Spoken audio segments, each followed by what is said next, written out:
The emergency beacon had been broadcasting for 3 standard cycles when Captain Sarah Chen first heard it. The signal was weak, distorted by the magnetic storms that ravaged the outer rim of the Kepler system. But the universal distress pattern was unmistakable. What made it strange was the location. This was supposed to be empty space, far from any established trade routes or colonized worlds. "Martinez, can you clean up that signal?" Sarah asked her communications officer as she studied the navigation display aboard the cargo freighter, Persistence. Lieutenant Carlos Martinez worked his console with practiced efficiency, his fingers dancing across the holographic interface. After several minutes, he looked up with a frown. "Captain, this is unusual. The beacon is definitely artificial, but the technology is unlike anything in our databases. The signal strength suggests it's coming from somewhere in the asteroid field around the 4th planet." Sarah leaned back in her captain's chair, considering their options. They were 3 days behind schedule already, carrying medical supplies to the frontier colony on Kepler 7. Every hour of delay meant people might die waiting for those supplies. But maritime law, or its space equivalent, was clear about distress calls. "Set course for the signal source," she decided. "Emergency protocols override commercial schedules." The Persistence was not a fast ship, but it was reliable. Built for hauling cargo across vast distances, it had served Sarah well for the past 8 years. As they approached the asteroid field, the source of the distress beacon became clear on their sensors. "My God," whispered Dr. Emily Watson, the ship's medical officer, as she stared at the main display. "Is that a space station?" It was, but barely. The structure looked like it had been cobbled together from salvaged ship parts, asteroid mining equipment, and what appeared to be the remains of at least a dozen different spacecraft. Massive support struts held together a collection of habitation modules that seemed to defy physics in their arrangement. The entire station looked like it might fall apart at any moment. "Captain," Martinez called out, his voice tight with concern, "I'm picking up life signs on that station. Hundreds of them, maybe thousands. But the life support readings they're critical. Oxygen levels are dropping, power output is failing, and their structural integrity is at maybe 20%. Before Sarah could respond, a new voice crackled over the communications system. The translation software struggled with the alien language before settling on a mechanical approximation of speech. "Unknown vessel. This is Administrator HFY of Haven Station. Please do not leave like the others. We know we have little to offer, but our people are dying. Our children—" The transmission cut off, replaced by static. Sarah felt a chill run down her spine. "Others? Martinez, scan the area for other ships." The sensors revealed the truth that made Sarah's heart sink. Scattered throughout the asteroid field were the signatures of recently departed spacecraft. Engine trails, still warm, showed at least 6 different ships had been in this area within the last few days. All had left without offering assistance. "Captain," Dr. Watson said quietly, "we need to know what we're dealing with before we make contact. That station is barely holding together. If we dock with them—" "We might be walking into a death trap," Sarah finished. "I know, but we can't just leave them. Martinez, open a channel to the station." The face that appeared on their main screen was unlike anything Sarah had seen before. The alien had translucent skin that revealed delicate bone structures underneath and large eyes that seemed to hold depths of sadness. When it moved, it did so with a careful deliberation that spoke of extreme fragility. "I am Administrator HFY," the alien said, its voice carrying a musical quality that the translation system couldn't quite capture. You have not left. Why?" Sarah stood up, smoothing her uniform. "This is Captain Sarah Chen of the Earth vessel Persistence. We received your distress call. What is your situation?" Kethva's large eyes seemed to grow even larger, if that were possible. "Earth? You are humans? But the consortium said humans were dangerous. They said you were violent and unpredictable. Right now, we're your best hope, Sarah replied honestly. What's happening on your station? The administrator's composure cracked slightly. We are the Kithara. Our homeworld was destroyed in a stellar collapse 47 of your years ago. We managed to save perhaps 50,000 of our people, but we had nowhere to go. The other species, they offered temporary shelter, but our biology, our needs, we are too fragile, too difficult to accommodate.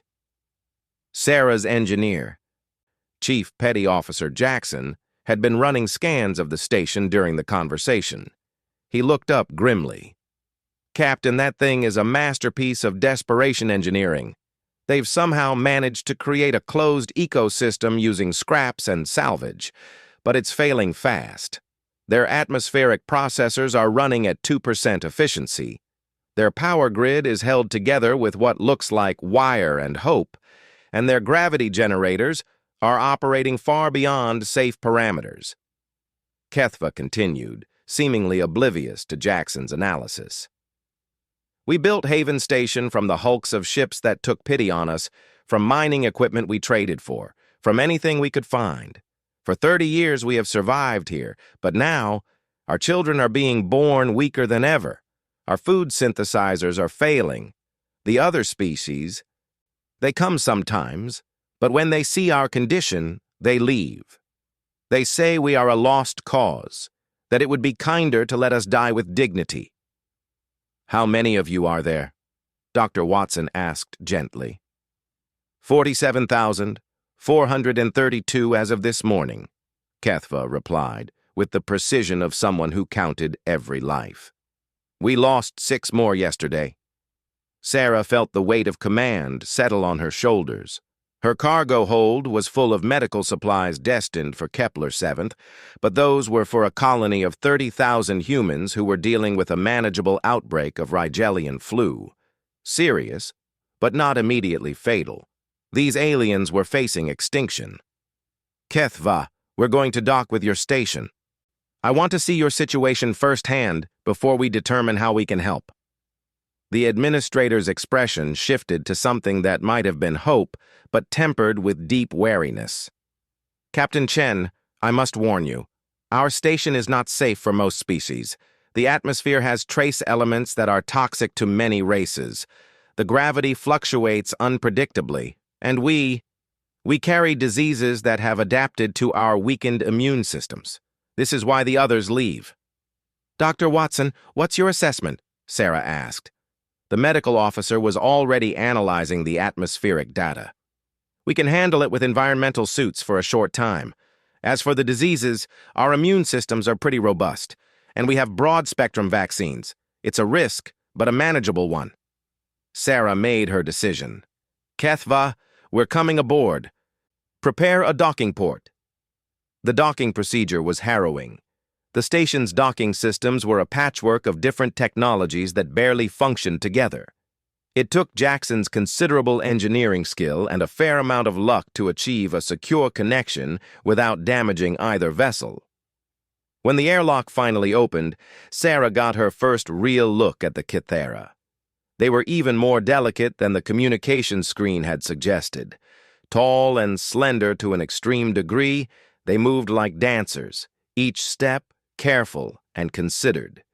Their translucent skin showed not just bone structure, but a complex network of what might have been blood vessels or neural pathways that pulsed with soft, colorful lights. Kethva greeted them personally, flanked by 2 other Kithara who hung back nervously. Captain Chen, I am honored by your presence, though I fear what you will see may convince you to leave as well. The tour of Haven Station was heartbreaking. Sarah had seen poverty before, had witnessed the aftermath of disasters and wars. But this was different. This was an entire civilization slowly dying with quiet dignity. The Kithara had done everything they could with almost nothing. Living spaces were cramped but meticulously organized. Common areas showed signs of a rich culture, artwork created from salvaged materials, musical instruments that produced sounds unlike anything Sarah had heard. Gathering places where the soft glow from the kithara themselves provided the only illumination. But underneath the brave facade, the station was failing. Life support systems jerry-rigged from a dozen different technologies wheezed and struggled. Food processing areas showed signs of repeated repairs with increasingly inadequate materials. And everywhere, Sarah saw the kithara themselves growing weaker, their natural luminescence dimming. The medical bay was the most sobering sight. Dr. Watson worked alongside their chief physician, a kithara named Velma, who had trained in medicine using salvaged textbooks and determination.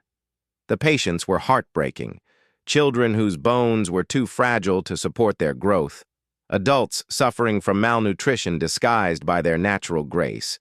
Elderly kithara whose light was fading literally and figuratively.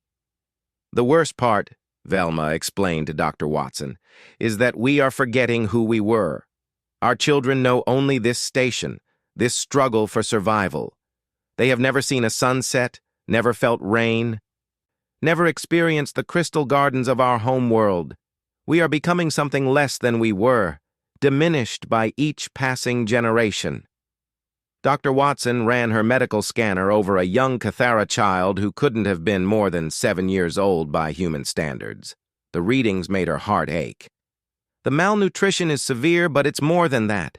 Their entire physiology is adapted for a specific environment, probably a world with lower gravity, different atmospheric pressure, and some kind of mineral supplementation they're not getting here. After 3 hours of touring the station, Sarah gathered her crew in one of the Persistence's cargo bays.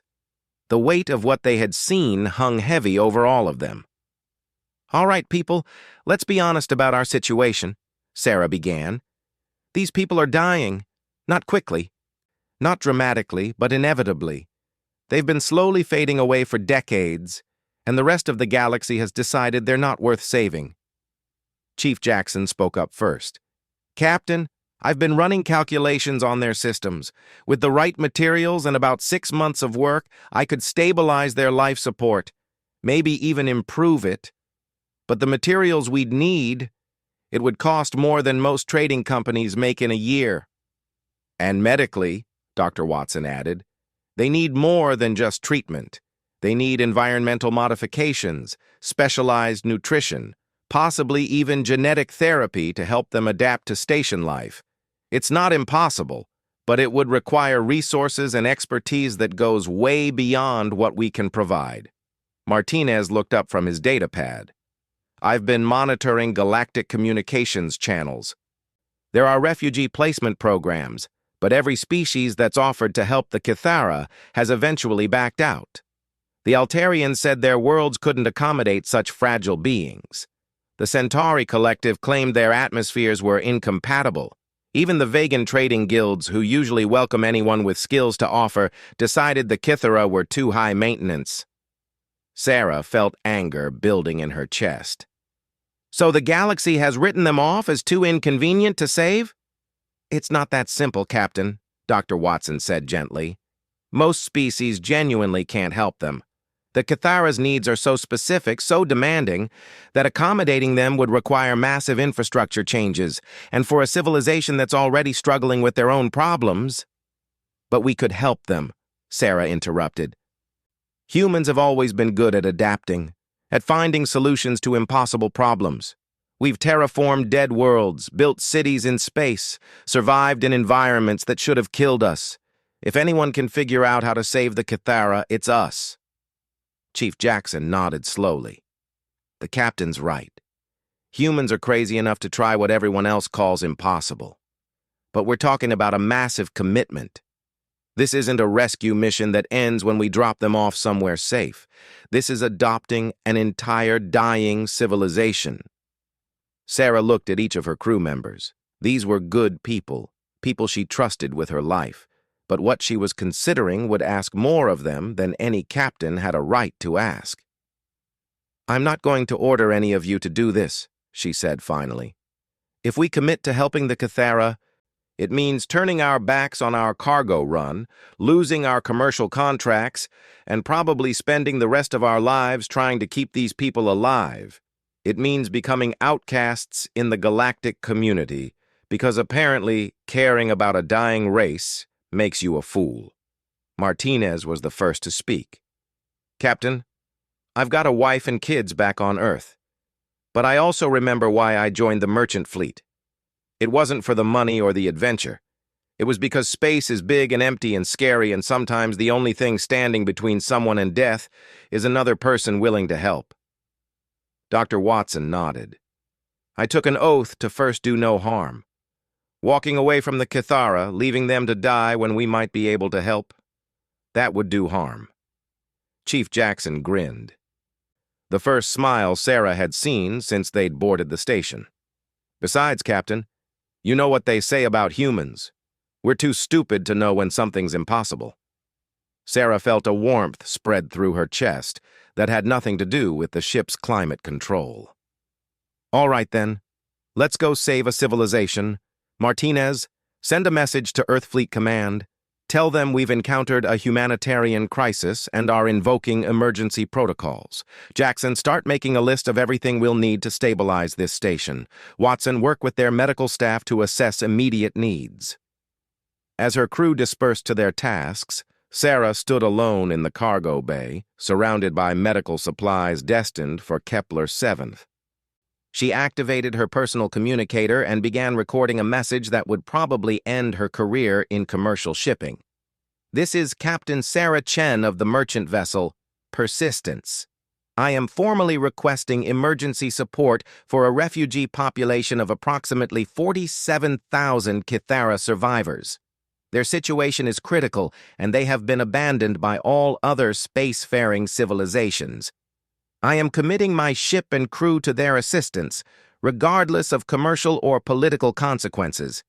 If humanity stands for anything, it stands for the belief that no one should die alone in the dark.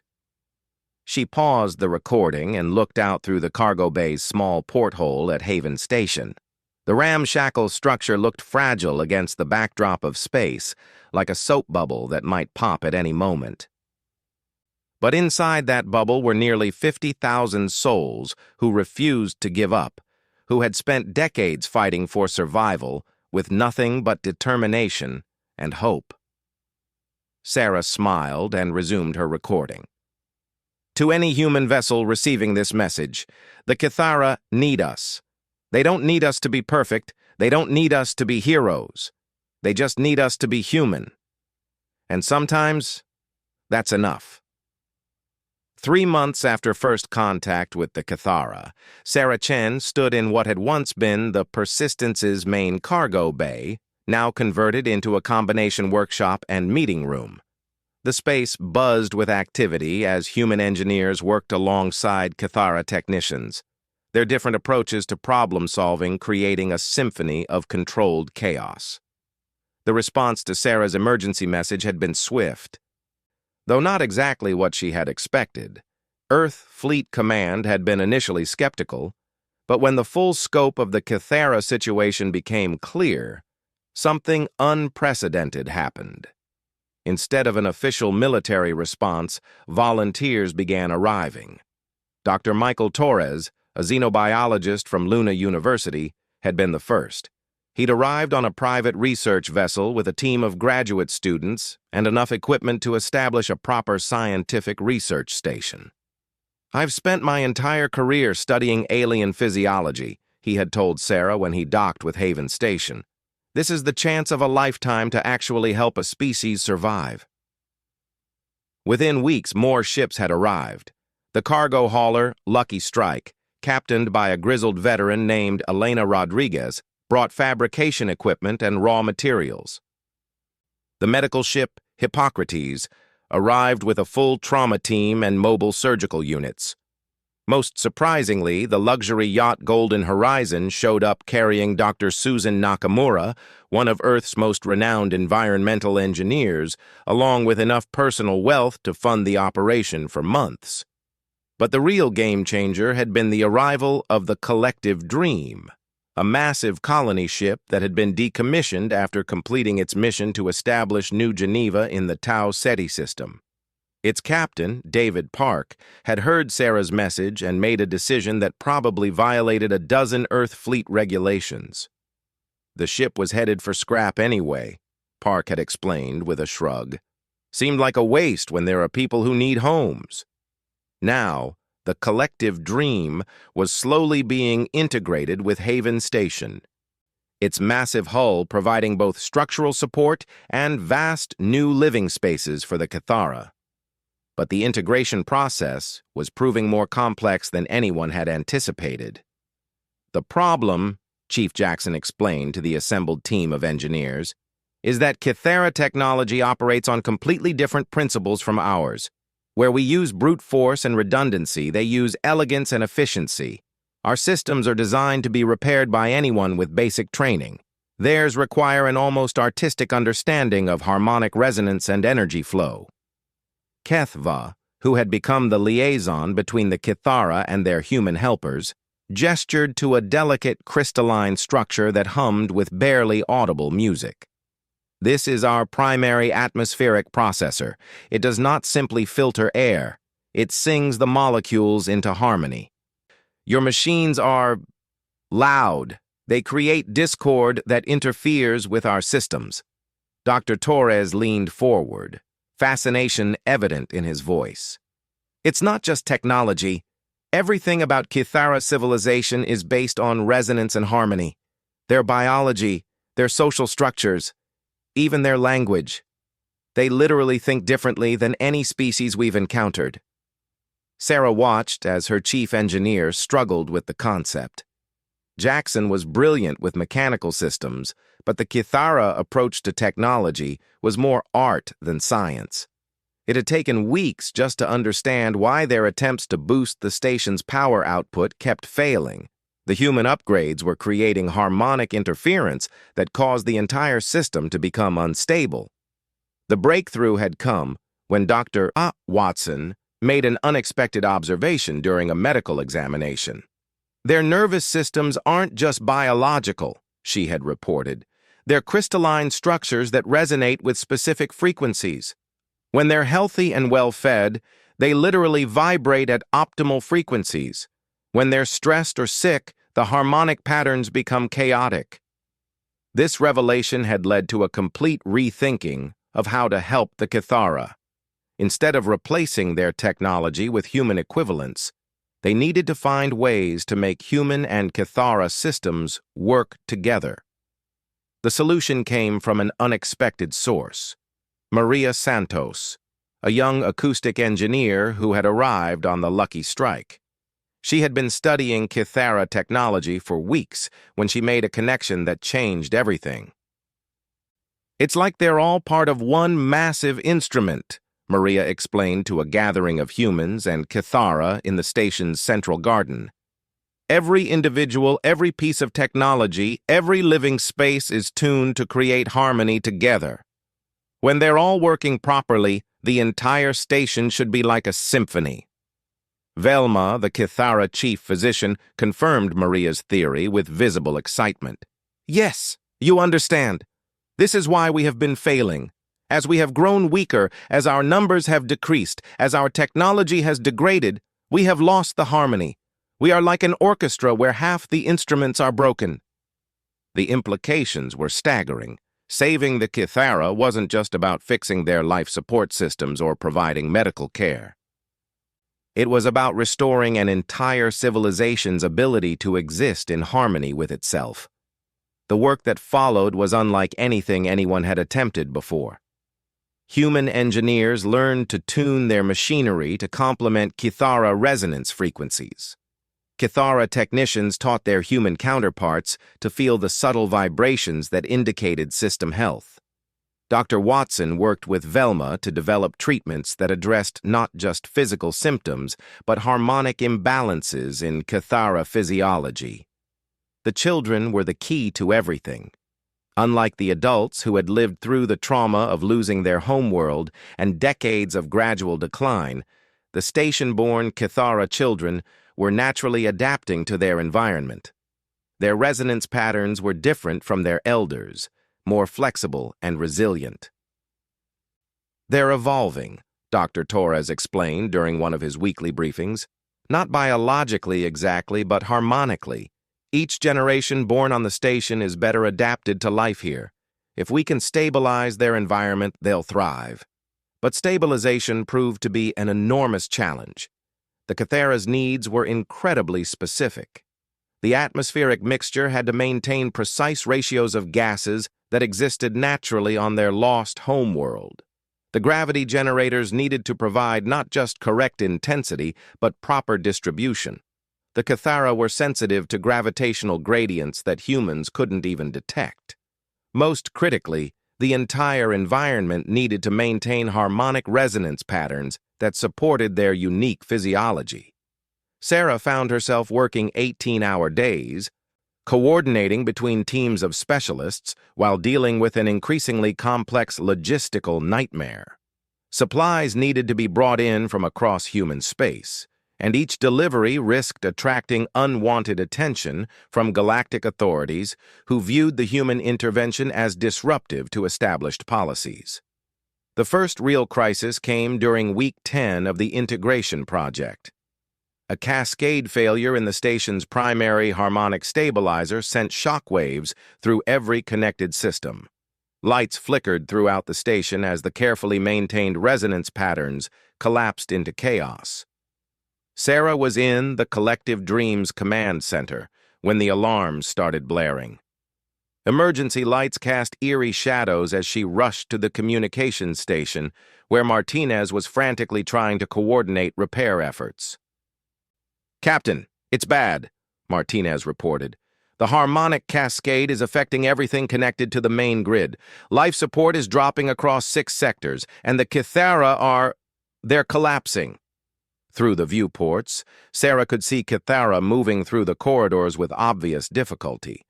Their natural grace was gone, replaced by stumbling, uncertain movements.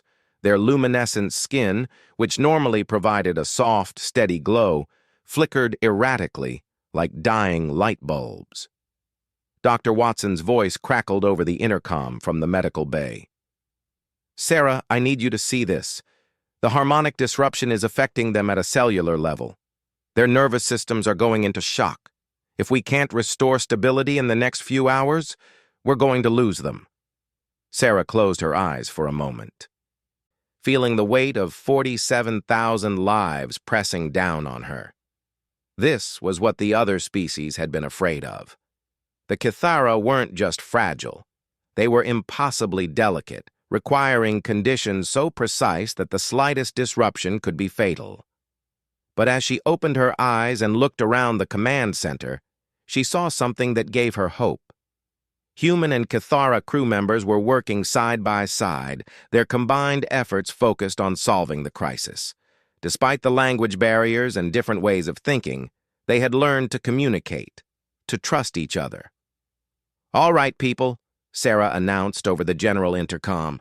"Emergency protocols are now in effect. All teams report to your assigned stations. We're going to save these people, and we're going to do it together." The next 6 hours were the longest of Sarah's life. Every repair attempt seemed to create new problems. Human engineers would fix one system, only to discover that their repairs were creating harmonic interference elsewhere. Cathara technicians understood what needed to be done, but lacked the physical strength to perform the necessary repairs in the time available. The breakthrough came when Maria Santos made a desperate suggestion. "What if we don't fight the disharmony? What if we conduct it?" She had been studying the cascade failure patterns and realized that the chaos wasn't random. It was following predictable harmonic progressions, like a musical composition in the wrong key. Instead of trying to force the systems back into their original configuration, they could guide the entire station through a controlled transition to a new harmonic state. "It's insane," Chief Jackson muttered as he looked over Maria's calculations. "We'd be deliberately destabilizing every system on the station simultaneously, then trying to bring them all back online in perfect synchronization. If we mess up the timing by even a few seconds, everyone dies." Sarah finished. But if we do nothing, they die anyway. Maria, what do you need? What followed was the most complex engineering operation Sarah had ever witnessed. Teams of humans and Kithara spread throughout the station, each group responsible for a specific system or section. Maria conducted the operation from the central control room using a combination of Kithara harmonic theory and human engineering precision to guide the transition. The process began slowly, with individual systems being carefully taken offline in a specific sequence. As each system shut down, the station's harmony became more discordant, and the Kithara grew weaker. Several times, Dr. Watson reported that they were losing patience, and Sarah had to resist the urge to abort the operation. Then came the critical moment. Every major system on the station was offline simultaneously. The only power came from emergency batteries, the only life support from portable units. For exactly 17 seconds, Haven Station was effectively dead. Maria's voice, steady despite the enormous pressure, counted down over the intercom. Initiating harmonic restoration sequence in 3, 2, 1, now. Systems began coming back online in a carefully orchestrated progression. First the power grid, then atmospheric processors, then gravity generators. Each system was brought online at precisely the right moment to contribute to the overall harmonic pattern. Sarah held her breath as the last system came online. For a moment, nothing seemed different. Then she heard it, a sound so subtle she almost missed it. The station was humming, a barely audible tone that seemed to resonate through the deck plates and into her bones. Throughout the station, the Kithara began to glow more brightly. Their movements became more fluid, their skin patterns more vibrant. In the medical bay, patients who had been unconscious began to stir. Kethva's face appeared on the main screen, tears streaming down his translucent cheeks. "Captain Chen," he said, his voice trembling with emotion, "you have given us more than life. You have given us harmony again. For the first time in 40 years, I can feel our song." Over the following weeks, the improvements in Kithara health were dramatic. The new harmonic configuration was more stable than the old one, better adapted to the hybrid human Kithara technology. More importantly, it provided a template for future expansions and modifications. Dr. Torres documented remarkable changes in Kithara physiology. "They're not just healthier," he reported, "they're actually stronger than before. The new harmonic patterns are stimulating growth in ways we don't fully understand. The children especially are thriving." But perhaps the most significant change was in the relationship between humans and Kithara. Working together through the crisis had created bonds that transcended species barriers. Human crew members found themselves learning to interpret Kithara harmonic languages, while Kithara individuals began to understand human approaches to problem solving. Sarah noticed it most clearly during the daily briefings. Where once there had been careful politeness between species, now there was genuine collaboration. Ideas flowed freely between human and Kithara minds, creating solutions that neither group could have developed alone. The integration of the collective dream proceeded rapidly after the harmonic crisis. The massive colony ship's vast spaces were gradually converted into proper living areas for the Kithara, but with a difference. Instead of simply providing human standard accommodations, the spaces were designed specifically for Kithara needs: high ceilings to accommodate their height, harmonic resonance chambers for meditation and healing, and garden spaces where they could cultivate the crystalline formations that were central to their culture. Captain Park supervised the ship modifications with the enthusiasm of someone who had found new purpose in life. "I spent 20 years hauling colonists to new worlds," he told Sarah during one of their planning sessions.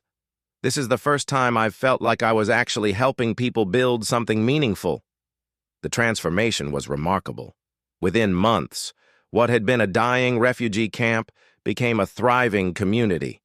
The Cathara's natural artistic abilities began to flourish again as they gained access to better materials and proper workshop spaces.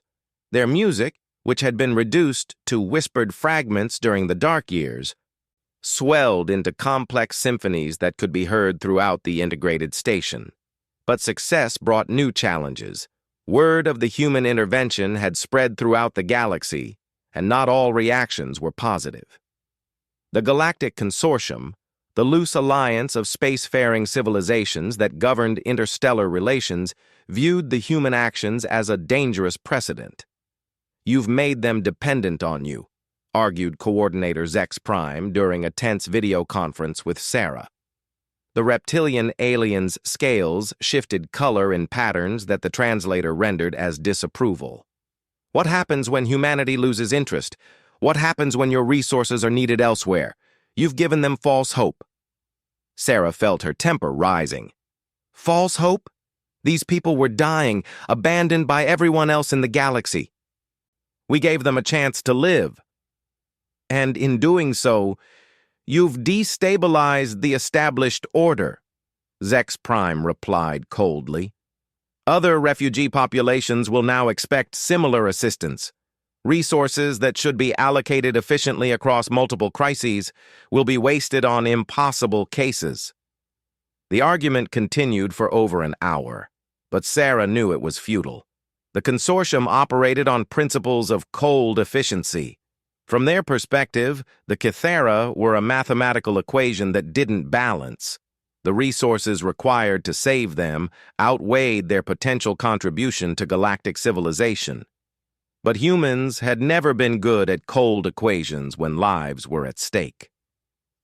After the conference ended, Sarah found herself in the observation deck of the Collective Dream, looking out at the bustling activity of the integrated station. Cathara and human children played together in the garden spaces, their laughter creating its own form of harmony. Work crews moved purposefully through the corridors, mixing species as naturally as if they had always been one people. Kethva joined her at the observation window.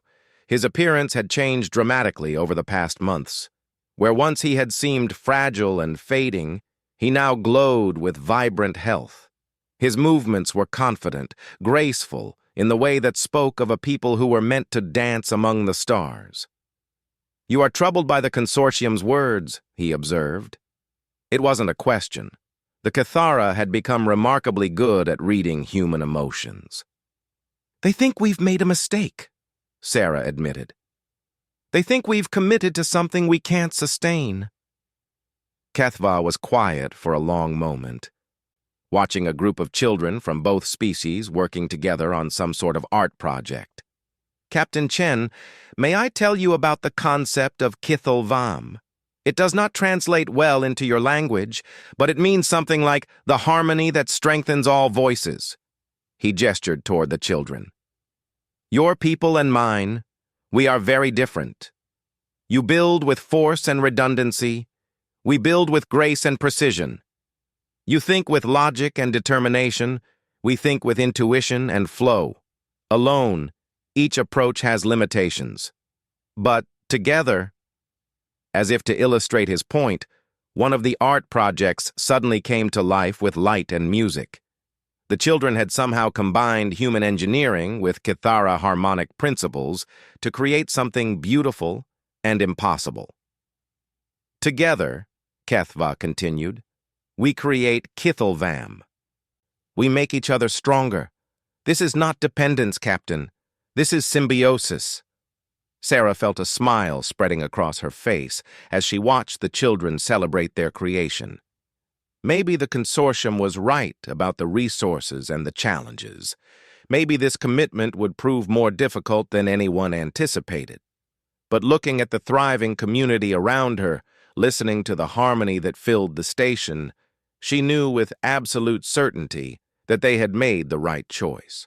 The galaxy might not understand why humans would sacrifice so much for people they had never met before, but that was exactly what made humanity different. They didn't save people because it was efficient or profitable or easy. They saved people because it was right, and sometimes that was enough to change everything. 2 years after first contact, Sarah Chen stood on the observation deck of what was now called New Harmony Station, watching the most remarkable graduation ceremony in galactic history. Before her, 37 young Kithara were receiving their certifications as harmonic engineers, qualified to work on the most advanced resonance-based technologies in known space. The ceremony itself was a perfect blend of human and Kithara traditions. The graduates wore traditional Kithara robes that shifted color with their emotional states, but also carried diplomas printed on good old-fashioned paper. Their achievements were announced in the musical Kithara language, but translated into a dozen human dialects for the proud families watching via subspace communication. What made the moment truly special was that half of the graduating class had been born on Haven Station during its darkest years. These young Kithara had grown up knowing both the struggle for survival and the hope that came with human partnership. They represented something unprecedented in galactic history, a hybrid generation that combined the best of two completely different approaches to existence. "Never thought I'd live to see this," Chief Jackson said, joining Sarah at the observation window. The engineer's hair had gone completely gray during the past 2 years, but his eyes sparkled with satisfaction. "When we first docked with that rust bucket they called a station, I figured we'd be lucky to keep them alive for another month." Sarah smiled as she watched Velma present the diplomas to her students. The Kithara physician had become the head of New Harmony's educational system, designing curricula that taught both species to work together. "Jackson, do you remember what you said about humans being too stupid to know when something's impossible?" "Yeah, and I still stand by it," Jackson grinned. "Though I'm starting to think maybe that's not a bug. Maybe it's a feature."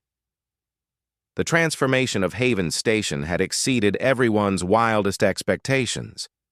What had begun as a desperate rescue mission had evolved into the most successful interspecies collaboration in recorded galactic history. The station now housed nearly 60,000 residents, the original Kithara survivors, plus the humans who had chosen to stay and make New Harmony their permanent home. But the real success wasn't measured in population numbers. It was measured in innovation. The combination of human engineering and Kithara harmonic principles had revolutionized both fields. Human technology became more efficient and elegant, while Kithara systems gained the redundancy and reliability that made them practical for widespread use. Together, they had developed solutions to problems that had stymied galactic civilization for centuries. The breakthrough that had changed everything was the development of harmonic warp drives. Traditional faster-than-light travel relied on brute force manipulation of space-time, creating massive energy requirements and dangerous instabilities. The new drives used Kithara harmonic principles to sing ships into resonance with the quantum foam, allowing for faster, safer, and far more efficient interstellar travel. Dr. Torres, now the director of the New Harmony Research Institute, had described it best. "We're not forcing our way through space anymore. We're finding the natural rhythms of the universe and dancing with them." The implications went far beyond simple transportation improvements. Harmonic technology was revolutionizing medicine, agriculture, manufacturing, and even terraforming. Worlds that had been considered uninhabitable were now being transformed using resonance-based atmospheric processors.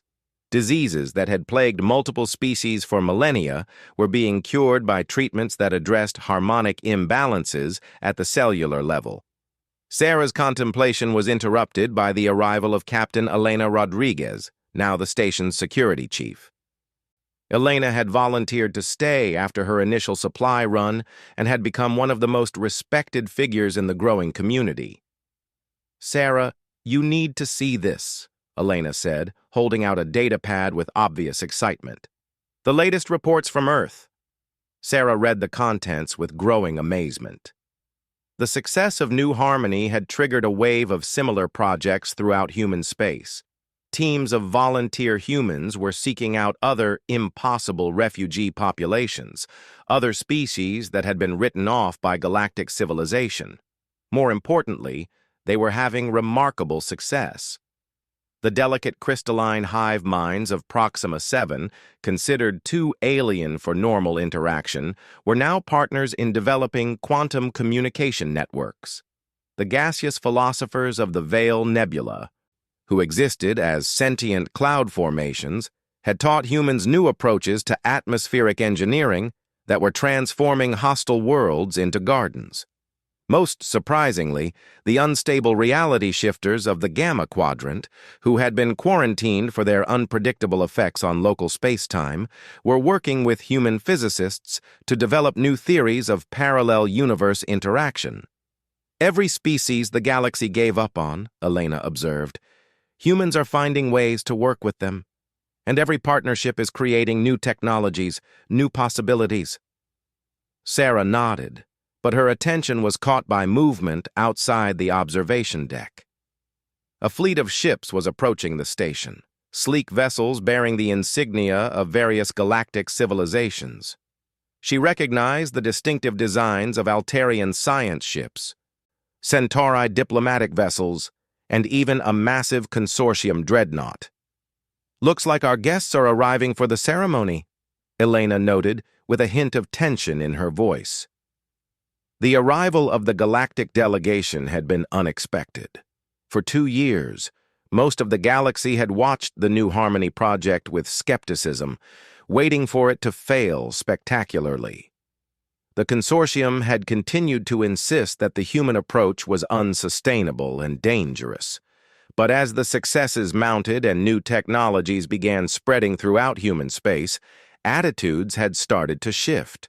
The official reason for the delegation's visit was to observe the graduation ceremony and assess the station's achievements. The real reason, Sarah suspected, was to figure out how they could benefit from the innovations being developed here. Martinez's voice crackled over the intercom. "Captain Chen, please report to Docking Bay 7. The consortium delegation is requesting an immediate audience." Sarah sighed. She had been dreading this moment. "Elena, want to come watch me get diplomatically chewed out for destabilizing galactic civilization?" "Wouldn't miss it," Elena replied with a grin. Docking Bay 7 was an impressive sight. The bay itself was a masterpiece of human Kythera engineering, its surfaces covered in harmonic resonance panels that created a subtle symphony welcoming visitors. The delegation that emerged from the various ships was equally impressive, representatives from 17 different species, including several that Sarah had never seen before. Leading the group was Coordinator Zex Prime, the reptilian consortium official who had been Sarah's most persistent critic.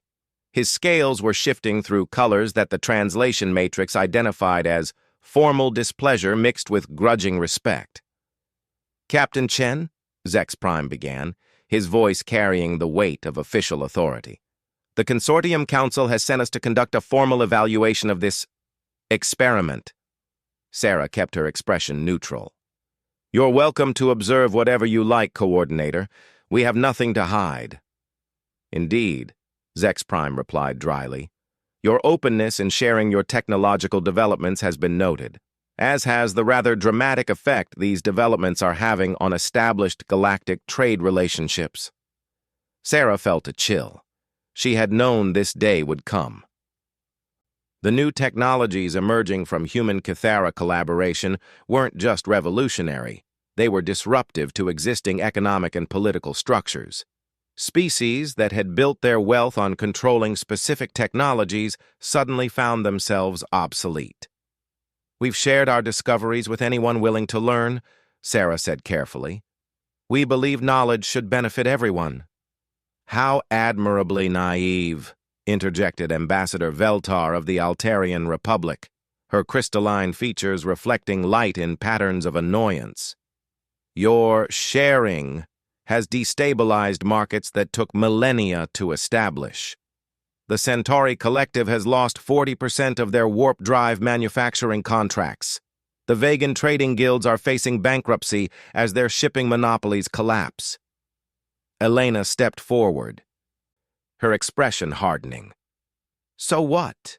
We should have let the Kithara die to protect your profit margins. The tension in the bay was rising. Several alien delegates began making sounds or gestures that Sarah recognized as aggressive posturing. But before the situation could escalate further, a new voice entered the conversation. Perhaps, said Kethva as he glided into the bay with several other Kithara elders, we should focus on harmony rather than discord. The Kithara administrator had changed dramatically over the past 2 years. Where once he had seemed fragile and desperate, he now radiated calm authority. His presence seemed to affect the very atmosphere of the bay, and Sarah noticed that the previously agitated delegates began to relax slightly. Coordinator Zex Prime, Kethva continued.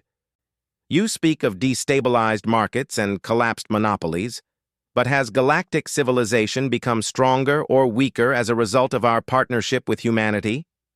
Zex Prime's scales shifted to colors Sarah didn't recognize.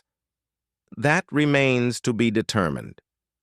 Then perhaps you would like to see our achievements firsthand? Kethva suggested. We have prepared a demonstration. What followed was a tour unlike anything the galactic delegates had experienced. They were shown the harmonic manufacturing centers where impossible materials were being created through resonance manipulation. They visited the medical centers where techniques developed through human Kithara collaboration were healing conditions previously considered incurable. They observed the educational facilities where young beings of multiple species learned to work together in ways that transcended traditional limitations. But the real revelation came in the research laboratories. Dr. Torres personally guided the delegates through facilities where teams of humans, Kithara, and volunteers from other species were solving problems that had challenged galactic civilization for generations. This is our latest project, Dr. Torres explained, gesturing toward a massive chamber where teams of researchers worked around a swirling vortex of energy.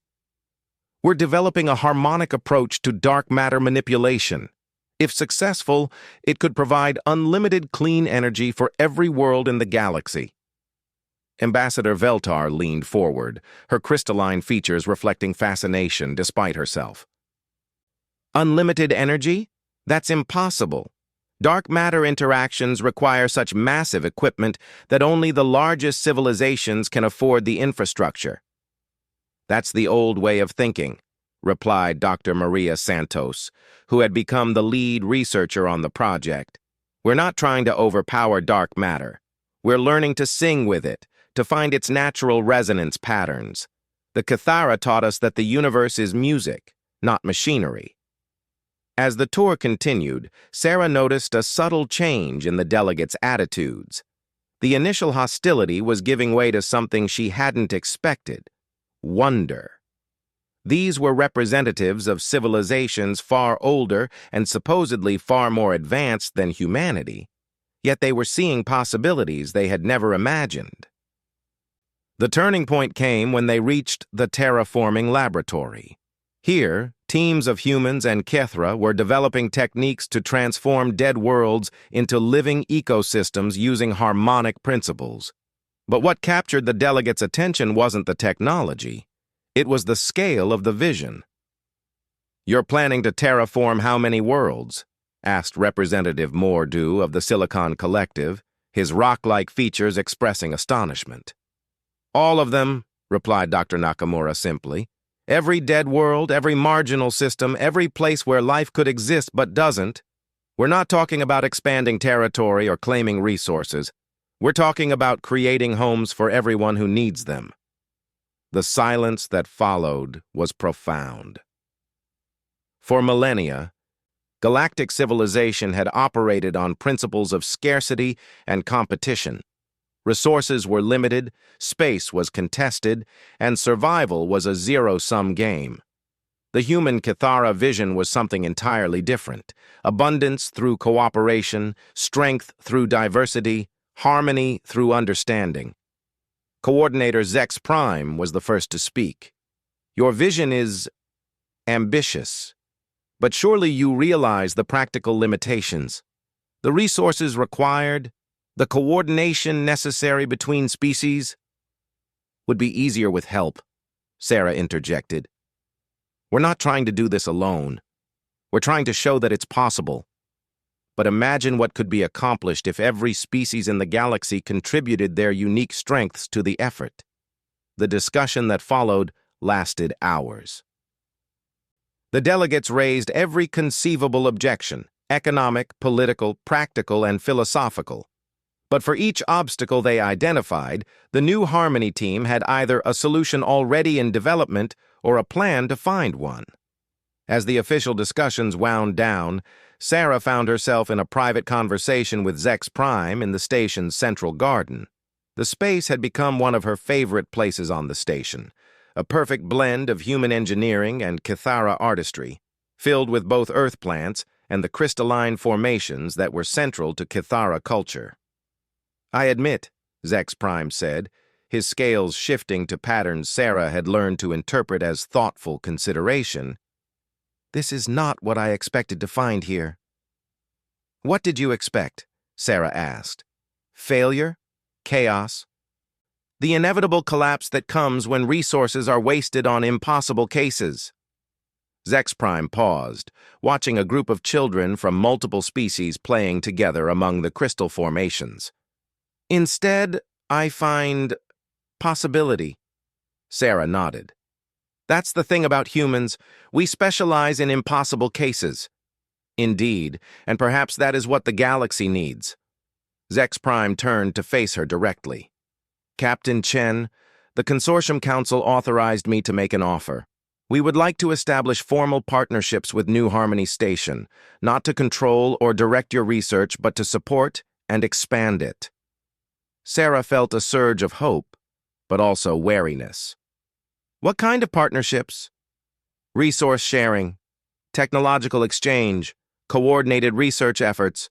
Most importantly, we want to help you find more impossible cases. There are dozens of species scattered throughout the galaxy who have been written off as unsavable.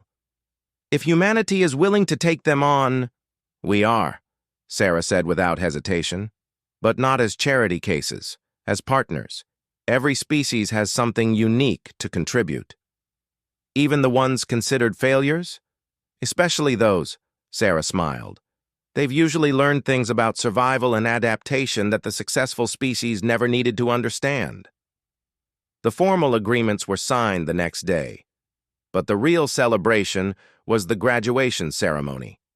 Sarah watched with pride as the young Kithara engineers received their certifications, knowing that they represented the future of galactic civilization, a future where strength came from diversity, where problems were solved through cooperation, and where no one was written off as impossible to save.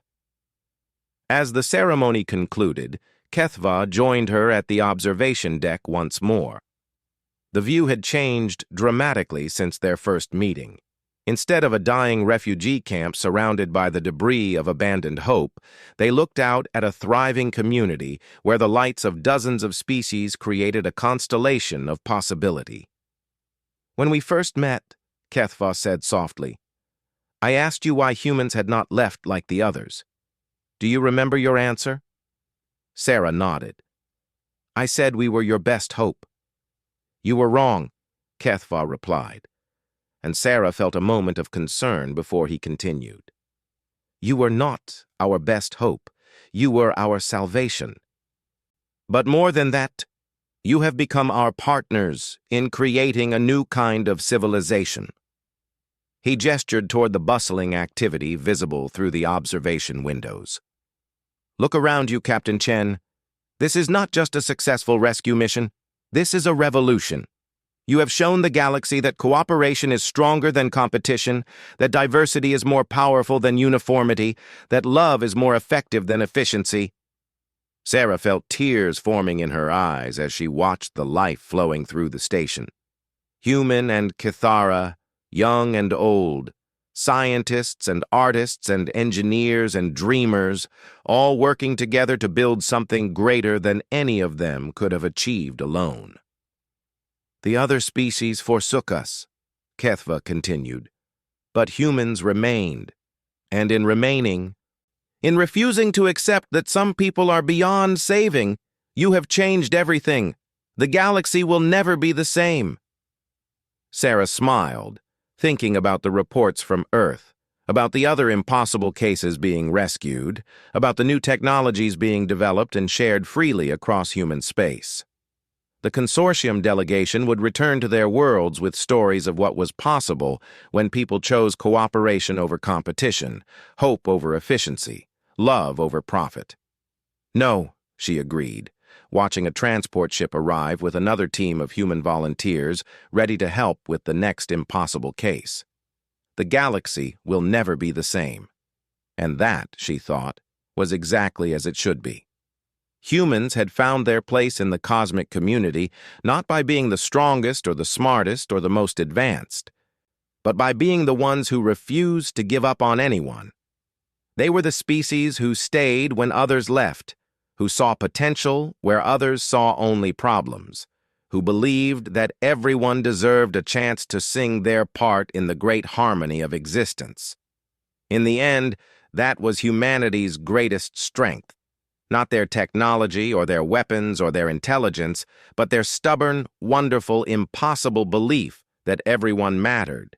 It was a belief that had saved the Kithara from extinction and was now transforming the galaxy itself.